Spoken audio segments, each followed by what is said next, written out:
ஏதாவது ஒரு அமாவாசை அன்று 50 கிராம் பசுநெய்யும் 50 கிராம் நல்லெண்ணெயும் தாமரை நூல் திரியும் வாங்கிக் கொள்ள வேண்டும்.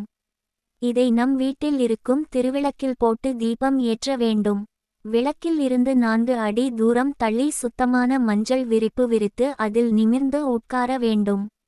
நமது புருவமத்திற்கு நேராக தீபம் எரிய வேண்டும். 108 முறைக்கு குறையாமல் தினமும் பின்வரும் மந்திரம் ஜபித்து வரவேண்டும். வாயாலும் சொல்லலாம். மூல மந்திரம்: ஓம் ஹ்ரீம் ஸ்ரீம் நமோ பகவதி தீபிகா ஜோதி சொரூபணி ஆகர்ஷய ஆகர்ஷய வாவா ஸ்வாஹா.